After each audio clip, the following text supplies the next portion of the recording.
കൂട്ടുകാരെ, ഇന്ന് കുറേ അധികം പേര് എനിക്ക് മെസ്സേജ് അയച്ചിട്ടുണ്ടായിരുന്നു. മിസ്സേ 10th മെയിൻസിന് എങ്ങനെ പഠിക്കണം, ഒരു സ്റ്റഡി പ്ലാൻ തയ്യാറാക്കി തരാമോ എന്ന് ചോദിച്ചിരുന്നു. നമ്മൾ ഇപ്പം 10th പ്രിലിംസിൻ്റെ എക്സാം റിസൾട്ട് വന്നു, കുറേ അധികം പേര് ലിസ്റ്റിൽ വരികയും ചെയ്തു. ഇനി എങ്ങനെയാണ് ഇനിയുള്ള പഠിത്തം മുന്നോട്ട് കൊണ്ടുപോവേണ്ടത്? നമ്മൾ അന്നേ പറഞ്ഞിരുന്നതാണ് എക്സാം അടുത്തിട്ടാണ് നമ്മുടെ റിസൾട്ട് വരാൻ സാധ്യത, നേരത്തെ പഠിച്ചു തുടങ്ങണമെന്ന് പറഞ്ഞിരുന്നു. ഇനിയിപ്പോൾ ആദ്യം തൊട്ട് പഠിച്ച് സെറ്റായിട്ട് പോകാനുള്ള ടൈം നിങ്ങളുടെ മുന്നിലില്ല. അപ്പം വ്യക്തമായിട്ട് പഠിച്ചു പോവുക, അതൊക്കെ നേരത്തെ ചെയ്യേണ്ട കാര്യമായിരുന്നു. ഇനിയിപ്പോൾ നിങ്ങൾക്കുള്ളത് റിവിഷൻ ടൈമാണ് കേട്ടോ. അപ്പം നമ്മുടെ ഈ ഒരു പഠിത്തത്തിൻ്റെ ഏറ്റവും പ്രധാനപ്പെട്ട കാര്യമാണ് നമ്മുടെ ഈ ഒരു 4 സ്റ്റേജ് നിങ്ങൾ കംപ്ലീറ്റ് ചെയ്തിരിക്കണം. ഓക്കെ, നിങ്ങളുടെ പഠനത്തെ നിങ്ങൾ 4 സ്റ്റേജസ് ആയിട്ട് ഡിവൈഡ് ചെയ്യുക. അതിൽ നിങ്ങൾ ഏറ്റവും പ്രാധാന്യം കൊടുക്കേണ്ടത് SCRT NCRT ആക്ട്സ് ആണ്. നമ്മൾ പ്രിലിംസിൻ്റെ കാര്യത്തിൽ നമ്മൾ പറഞ്ഞിരുന്നു SCRT വൃത്തിയായിട്ട് പഠിച്ചിട്ട് പോയാൽ മതി. SCRT പഠിച്ചിട്ട് പോവാം, മാത്സ് നല്ല രീതിയിൽ പഠിക്കുക, PYQ പഠിച്ച് ഹോട്ട് ടോപ്പിക്സും പഠിച്ചു കഴിഞ്ഞാൽ നിങ്ങൾ ഉറപ്പായിട്ട് പ്രിലിംസിൽ ഉണ്ടാവുമെന്ന് പറഞ്ഞിരുന്നു. അത് കണക്ക് തന്നെ പഠിച്ച ഒരുപാട് പേര് ലിസ്റ്റിൽ ഉണ്ടെന്ന് അറിഞ്ഞതിൽ ഒരുപാട് സന്തോഷം. ഇനി നിങ്ങൾ മെയിൻസിലേക്ക് വരുമ്പം SCRT മാത്രം പോരാ, NCRTയും കൂടെ പഠിക്കുക കേട്ടോ.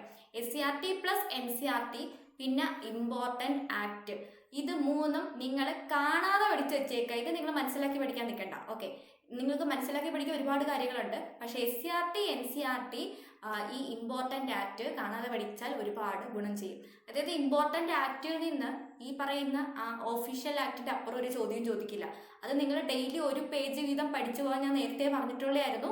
അപ്പോൾ അങ്ങനെ പഠിച്ചു പോയിട്ടുള്ളവരാണെങ്കിൽ നിങ്ങളത് കറക്റ്റായിട്ടിന് റിവിഷൻ ചെയ്ത് കൊണ്ടുവരിക കേട്ടോ.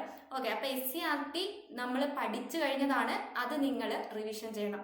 പ്ലസ് NCRT ഇമ്പോർട്ടൻ്റ് ആയിട്ടുള്ള ഹിസ്റ്ററി ജോഗ്രഫി ഭാഗങ്ങൾ നല്ല രീതിയിൽ പഠിക്കണം. ഓക്കെ, ഹിസ്റ്ററി ജോഗ്രഫി പൊളിറ്റിക്സ് ഏറ്റവും മിനിമം ഈ 3 സബ്ജക്റ്റുകളും ഈ പറയുന്ന NCRTയിൽ നിന്ന് 10th മെയിൻസിന് വേണ്ടി എടുത്ത് പഠിക്കാം.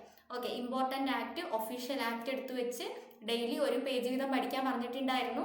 ഇനിയിപ്പോൾ പഠിച്ചു തുടങ്ങാത്തവരാണെങ്കിൽ ഒരു 5 പേജ് വീതമെങ്കിലും ഡെയിലി കാണാതെ പഠിക്കുക. കാണാതെ പഠിച്ചാൽ ഇമ്പോർട്ടൻ്റ് ആക്ട് കിട്ടും. ഓക്കെ, പിന്നെ ചില കാര്യങ്ങൾ മനസ്സിലാക്കി പഠിക്കാനുണ്ട്, അത് നിങ്ങൾ മനസ്സിലാക്കി പഠിക്കുക. പക്ഷേ അതിനകത്തുള്ള സെഷൻസ് ആണെങ്കിലും എല്ലാം കാണാതെ തന്നെ പഠിച്ചു പോവാം. ഇനി phase 2 നിങ്ങളുടെ ഏറ്റവും ഇമ്പോർട്ടൻ്റ് കാര്യമാണ് PYQ പ്രാക്ടീസ്. നിങ്ങൾ എല്ലാ ദിവസവും ഇനി അങ്ങോട്ടുള്ള എല്ലാ ദിവസവും പ്രീവിയസ് ക്വസ്റ്റ്യൻ പ്രാക്ടീസ് നിങ്ങളുടെ ഒരു ദിനചര്യയാക്കി മാറ്റുക. അതിനകത്തുനിന്ന് ഹോട്ട് ടോപ്പിക്സ് കണ്ടെത്തുക. അതെങ്ങനെ കണ്ടെത്തും? ഒരു ദിവസം കൊണ്ടൊന്നും ഹോട്ട് ടോപ്പിക് കണ്ടെത്താൻ പറ്റില്ല. നിങ്ങളൊരു 4 ക്വസ്റ്റ്യൻ പേപ്പർ ചുമ്മാ അറ്റൻഡ് ചെയ്യുക. ഓക്കെ, ചുമ്മാ അറ്റൻഡ് ചെയ്യുക എന്ന് പറഞ്ഞാൽ അറിയാവുന്നത് എഴുതി നോക്കുക. എത്ര മാർക്കായാലും കുഴപ്പമില്ല, 1 മാർക്കോ 10 മാർക്കോ 0 എന്തോ ആയിക്കോട്ടെ, അറ്റൻഡ് ചെയ്യുക. ഓക്കെ, നിങ്ങൾ എന്തായാലും പ്രിലിംസ് ക്വാളിഫൈ ചെയ്തവർ എന്തായാലും 0 വാങ്ങാൻ പോകുന്നില്ല, എന്തെങ്കിലും നിങ്ങൾക്ക് കിട്ടിയിരിക്കും. അതുകൊണ്ട് നിങ്ങൾ പ്രീവിയസ് ക്വസ്റ്റ്യൻ നിങ്ങൾക്ക് അറിയുന്നത് മാത്രം അറ്റൻഡ് ചെയ്യുക. എന്നിട്ട് നിങ്ങൾ ആ ക്വസ്റ്റ്യൻ ആൻസർ എന്താണെന്ന് അങ്ങ് പഠിക്കുക. ഓക്കെ, ആദ്യമൊക്കെ പാടായിരിക്കും, ആ ക്വസ്റ്റ്യൻ ആൻസർ അങ്ങ് പഠിക്കുക. ക്വസ്റ്റ്യൻ ആൻസർ പഠിക്കുന്നതിനൊപ്പം നിങ്ങളൊരു സെപ്പറേറ്റ് നോട്ട് കീപ്പ് ചെയ്യുക. അതിനകത്ത് ആ വന്ന ചോദ്യം മേഖല ഏതാണെന്ന് നോക്കുക. ഇപ്പോൾ ഫണ്ടമെന്റൽ റൈറ്റ്സിൻ്റെ ഒരു ചോദ്യമുണ്ട്, മൗലികാവകാശങ്ങളുടെ ചോദ്യം ഉണ്ടെങ്കിൽ മൗലികാവകാശം എന്ന് എഴുതി വെക്കുക. ഇനി മറ്റൊരു ചോദ്യം നീതി ആയോഗിൻ്റെ ഉണ്ടെങ്കിൽ നീതി ആയോഗ് എന്ന് എഴുതി വെക്കുക. അപ്പം അങ്ങനെ ഒരു ലിസ്റ്റ് നിങ്ങൾ തയ്യാറാക്കുക. ഓക്കെ, അങ്ങനെ ഒരു 4 ക്വസ്റ്റ്യൻ പേപ്പർ നിങ്ങൾ ചെയ്യുമ്പം അതിൻ്റെ ചോദ്യം ഉത്തരം പഠിച്ചാൽ മതി. ഒപ്പം ഈ ഒരു ലിസ്റ്റ് തയ്യാറാക്കുക. ഈ 4 ക്വസ്റ്റ്യൻ കഴിയുമ്പോഴത്തേക്ക് നിങ്ങൾ ആ തയ്യാറാക്കിയ ലിസ്റ്റ് എടുത്ത് നോക്കുമ്പോൾ ചില കോമൺ ടോപ്പിക്കുകൾ റിപ്പീറ്റ് ചെയ്ത് വന്നേക്കുന്നതാണ്. അത് നിങ്ങൾ ഡീറ്റെയിൽ ആയിട്ട് പഠിച്ചു പോവുക. അത് നിങ്ങൾ ഡീറ്റെയിൽ ആയിട്ട് 5ാമത്തെ എക്സാം എഴുതുന്നതിന് മുമ്പ് ആ ഹോട്ട് ടോപ്പിക്കിൽ പറ്റുന്ന അത്രയും നിങ്ങൾ മാക്സിമം നിങ്ങളുടെ കയ്യിലുള്ള റെഫറൻസ് ബുക്കുകളോ അല്ലെങ്കിൽ നിങ്ങൾ ഫോളോ ചെയ്യുന്ന ആപ്പ് ഏതാണോ അത് വെച്ചിട്ട് കംപ്ലീറ്റ് ചെയ്യുക. എന്നിട്ട് 5ാമത്തെ എക്സാം അറ്റൻഡ് ചെയ്യുക. അപ്പം നിങ്ങൾക്ക് കുറച്ചുകൂടെ മാർക്ക് ഇമ്പ്രൂവ് ചെയ്ത് വരും. അങ്ങനെ കറക്റ്റായിട്ട് ഈ പറയുന്ന ഹോട്ട് ടോപ്പിക്ക് നിങ്ങൾ കംപ്ലീറ്റ് ചെയ്തിട്ടുണ്ട് എന്ന് നിങ്ങൾ ഉറപ്പുവരുത്തണം. ഓക്കെ, ഇനി 3ാമത്തെ ഭാഗമാണ് phase 3 ആണ് എന്തെന്ന് പറയുന്നത് മോക്ക് എക്സാംസ്.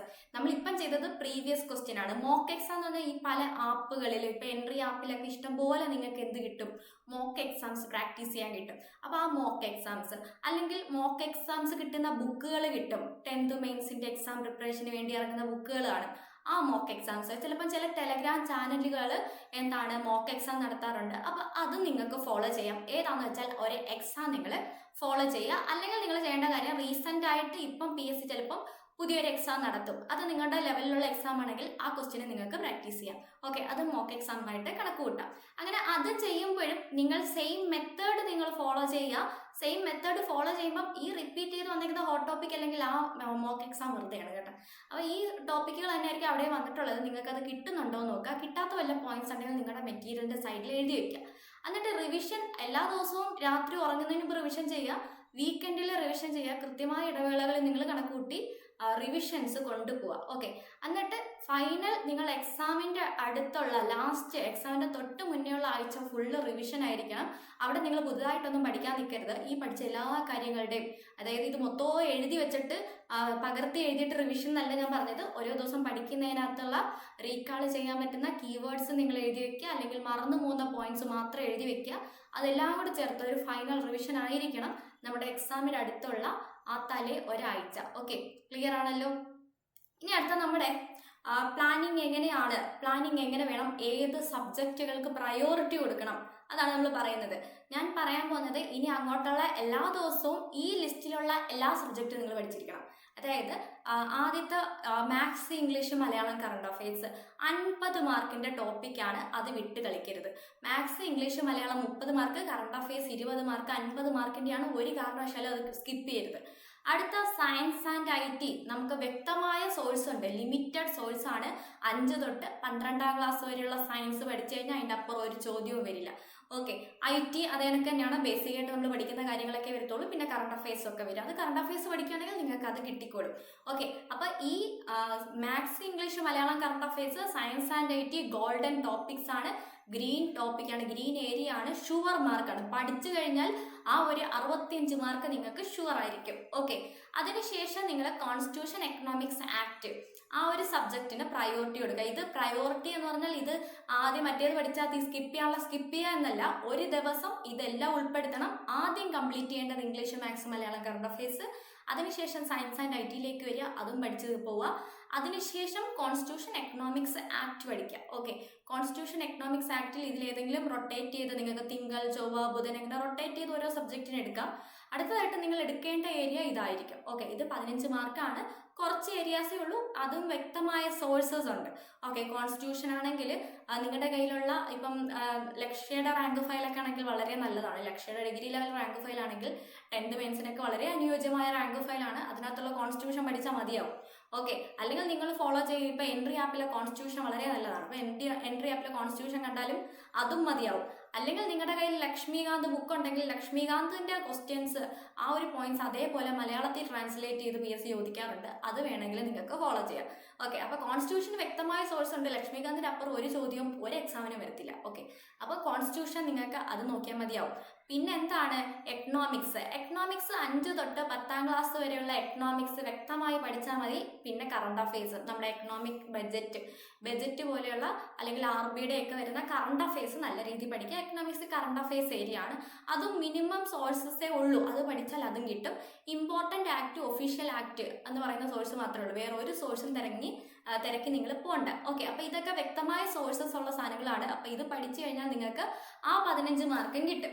അതിനുശേഷം ഹിസ്റ്ററി, ജോഗ്രഫി, സിവിക്സ് ഇത് വാസ്റ്റ് ആയിട്ടുള്ളൊരു ഏരിയ ആണ്. ഓക്കെ, ഹിസ്റ്ററി ഒരുപാട് പഠിക്കാനുണ്ട്, ജോഗ്രഫി ഒരുപാട് പഠിക്കാനുണ്ട്, സിവിക്സ് ഒരുപാട് പഠിക്കാനുണ്ട്.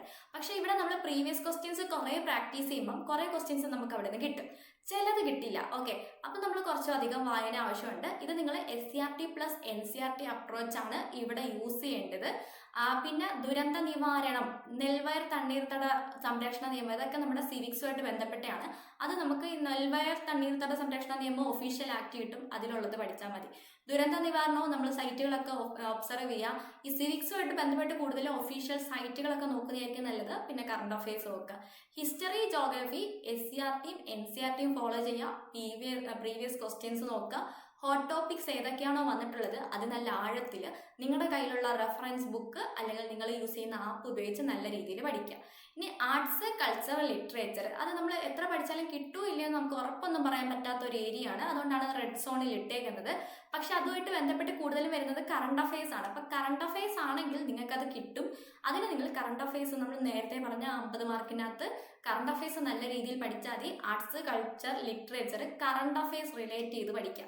ഈ പറയുന്ന എല്ലാ സബ്ജക്റ്റുകളും നമ്മൾ പഠിക്കുന്നതിനോടൊപ്പം കറണ്ട് അഫയേഴ്സ് റിലേറ്റ് ചെയ്ത് പഠിക്കുക. കറണ്ട് അഫയേഴ്സ് ഡെയിലി നിങ്ങൾ രാവിലെ 8 മണിയുടെ ക്ലാസ് കറക്റ്റായിട്ട് ഫോളോ ചെയ്ത് പോവുകയാണെങ്കിൽ നിങ്ങൾക്ക് ഇന്റർലിങ്കിങ് തനിയെ വരും. ഇത് ആ സബ്ജക്റ്റ് വരുന്നില്ലേ, ഇത് ഈ സബ്ജക്റ്റ് വരുന്നില്ലേ എന്ന്. അങ്ങനെ നിങ്ങൾ കറക്റ്റായിട്ട് റിവിഷൻ ചെയ്ത് പോയാൽ മതി. അതിനകത്ത് കൂടുതൽ ടെൻഷൻ അടിക്കേണ്ട. അപ്പം ഈ ഒരു രീതിയിൽ എല്ലാ ദിവസവും രാവിലെ തൊട്ടുള്ള പഠനം അറേഞ്ച് ചെയ്യാം. അതായത് നമ്മൾ മാത്സ് സ്കിപ്പ് ചെയ്ത് കറണ്ട് അഫയേഴ്സ് സ്കിപ്പ് ചെയ്ത്, അതുകൊണ്ട് ആദ്യം തന്നെ അത് തീർക്കുക.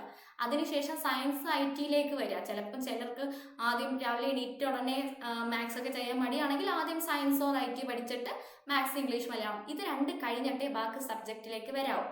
അതിനുശേഷം കോൺസ്റ്റിറ്റ്യൂഷൻ, എക്കണോമിക്സ് ആക്ടിൽ ഇത് ഏതെങ്കിലും പഠിക്കുക. അതിനുശേഷം ഹിസ്റ്ററി, ജോഗ്രഫി, സിവിക്സ് ഏതെങ്കിലും പഠിക്കുക. ദെൻ ഏറ്റവും ലാസ്റ്റ് നിങ്ങൾക്ക് സമയം ഉണ്ടെങ്കിൽ ആർട്സ്, കൾച്ചർ, ലിറ്ററേച്ചർ പഠിക്കാം. ഓക്കെ, ഇതിനുശേഷം നിങ്ങൾ പ്രീവിയസ് ക്വസ്റ്റ്യനും ഒരു ക്വസ്റ്റ്യൻ പേപ്പർ ചെയ്തു നോക്കാനായിട്ട് മറക്കരുത്. ഇത്രയും പഠിച്ചതിന് ശേഷം ഒരു ക്വസ്റ്റ്യൻ പേപ്പർ മസ്റ്റായിട്ട് ചെയ്തു നോക്കണം. ഓക്കെ, ഇനി എന്തായിരിക്കണം നമ്മുടെ പ്ലാനിങ്? നമ്മൾ നല്ലതായിട്ട് പഠിക്കുക, വ്യക്തമായിട്ട് പഠിക്കുക. ലിമിറ്റഡ് റിസോഴ്സ് എന്ന് പറഞ്ഞു, ഓരോന്നിനും എന്തൊക്കെ റിസോഴ്സസ് ആണ് യൂസ് ചെയ്യേണ്ടതെന്ന് പറഞ്ഞു. ആ റിസോഴ്സ് വെച്ച് വ്യക്തമായി പഠിക്കുക. ആ റിസോഴ്സിന് ഒരു ചോദ്യം വന്നാൽ നിങ്ങളുടെ കയ്യിൽ നിന്ന് പോകരുത്. അപ്പം ആ ലിമിറ്റഡ് റിസോഴ്സ് വെച്ച് വ്യക്തമായി പഠിക്കുക.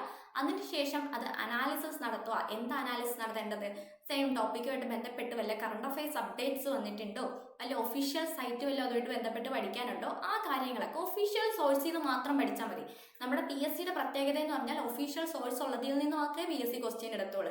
നമുക്ക് ചലഞ്ച് ചെയ്യണമെങ്കിൽ ഒഫീഷ്യൽ സോഴ്സസ് വേണം അല്ലേ? അപ്പം അങ്ങനെയുള്ള സോഴ്സസിൽ നിന്ന് എടുത്തോളൂ. അതുകൊണ്ട് അത് മനസ്സിലാക്കിയിട്ട് ഒഫീഷ്യൽ സോഴ്സ് എടുത്ത് വെച്ച് അനാലിസിസ് നടത്തുക. ശേഷം എക്സാംസ് അറ്റൻഡ് ചെയ്യുക. പ്രീവിയസ് ക്വസ്റ്റ്യൻ ആണ് ആദ്യത്തെ step. Previous question maximum attend ചെയ്യുക. അതിൽ നിന്ന് ഹോട്ട് ടോപ്പിക്ക് കണ്ടെത്തുക, പിന്നെയും പഠിക്കുക. ഓക്കെ, പിന്നെ നമ്മൾ MCQ പ്രാക്ടീസ് ചെയ്യണം. MCQ പഠിച്ചിട്ട് അതിലും തെറ്റിയ കാര്യങ്ങൾ, നമുക്കറിയാത്ത കാര്യങ്ങൾ കണ്ടെത്തി അത് പിന്നെയും പഠിക്കണം. ഓക്കെ, അങ്ങനെ അറ്റ് ലാസ്റ്റ് റിവിഷനും ചെയ്തിട്ട് വേണം നിങ്ങളുടെ ഒരു ദിവസം അവസാനിപ്പിക്കാൻ. ഇനി നമ്മുടെ ജസ്റ്റ് ഒരു വീക്കിലി ഒരു പ്ലാൻ ആണ് ഞാൻ പറയുന്നത്. നമുക്ക് ഒരുപാട് സമയമില്ല, മെയ് മാസം എക്സാം കാണും. ഒരു മാക്സിമം പോയാൽ നിങ്ങൾക്ക് ഒരു 6 ആഴ്ചയായിരിക്കും കിട്ടുക. ഓക്കെ, ഇന്ന് തൊട്ട് ഒരു 6 ആഴ്ചയായിരിക്കും ചിലപ്പോൾ കിട്ടുക. അതുകൊണ്ട് ആദ്യം തന്നെ നിങ്ങൾ ചെയ്യേണ്ടത് പഠിച്ച കാര്യം മറന്നു പോവാതെ ഉറപ്പിക്കുക. അതായത് SCRT നമ്മൾ പഠിച്ചിട്ടാണ് നമുക്ക് പ്രിലിംസ് കിട്ടിയത് അല്ലേ?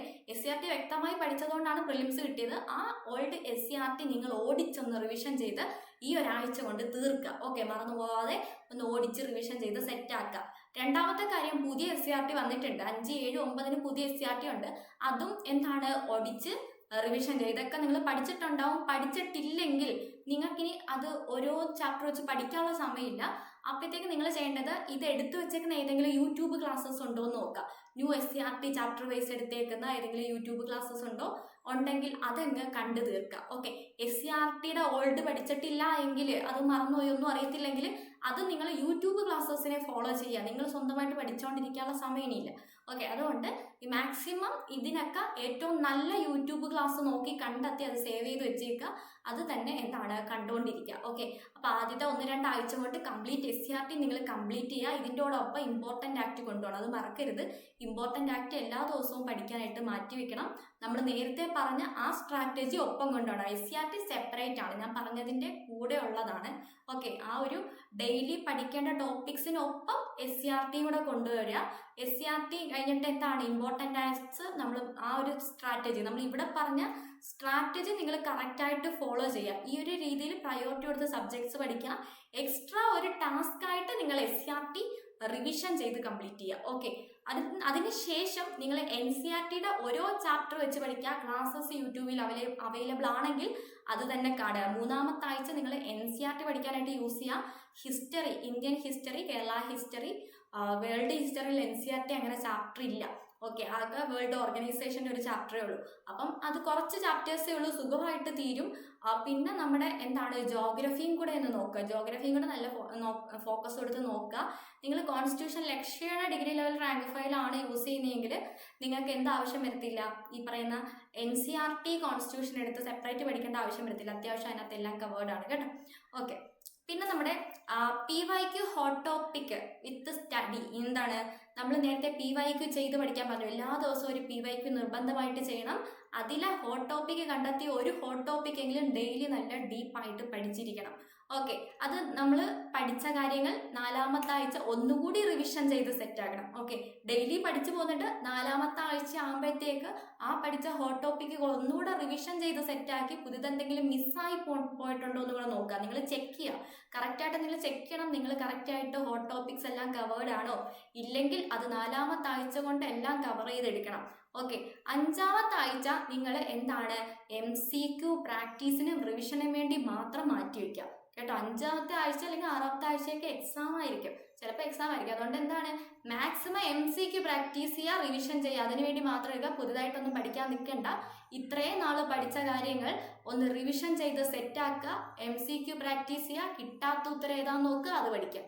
ഓക്കെ, വീണ്ടും MCQ പ്രാക്ടീസ് ചെയ്യുക, കിട്ടാത്ത ഉത്തരം നിങ്ങളെല്ലാം പഠിച്ച് പോകുക, അത് മാത്രം മതി. അതിനുശേഷം ഫൈനൽ 6-ാമത്തെ ആഴ്ച കിട്ടുവാണെങ്കിൽ നല്ല രീതിയിൽ ഈ പഠിച്ച കാര്യങ്ങൾ ഒന്നുകൂടെ റിവിഷൻ ചെയ്ത് എക്സാം അറ്റൻഡ് ചെയ്യുക. ഇതിൽ കൂടുതൽ നമുക്ക് ഈ മിനിമം ടൈമിൽ കൊണ്ട് മാക്സിമം ചെയ്യാൻ പറ്റില്ല.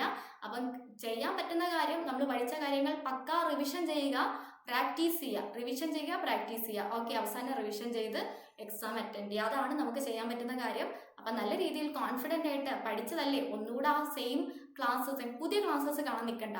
ഓൾറെഡി കണ്ട് നിങ്ങൾ ഉറപ്പിച്ച ക്ലാസ്സുകൾ തന്നെ വീണ്ടും SCRTകൾക്കും NCRTക്കും ഒക്കെ വേണ്ടി തന്നെ യൂസ് ചെയ്യാം. ഇനി പുതിയ NCRT ക്ലാസ്സോ SCRT ക്ലാസ്സിനൊന്നും നിങ്ങൾ നടക്കണ്ട. നേരത്തെ ഏത് ക്ലാസ്സാണോ കണ്ടത് അത് തന്നെ വീണ്ടും റിപ്പീറ്റ് ചെയ്യണം. അതാകുമ്പോൾ നമുക്ക് പെട്ടെന്ന് റീകോൾ ചെയ്തെടുക്കാൻ പറ്റും. ഓക്കെ, അപ്പോൾ നല്ല രീതിയിൽ എല്ലാവർക്കും 10th മെയിൻസ് അറ്റൻഡ് ചെയ്യാൻ പറ്റട്ടെ. അപ്പോൾ അടുത്ത ക്ലാസ്സിൽ കാണാം. അതിൽ എല്ലാവർക്കും ഗുഡ് ബൈ.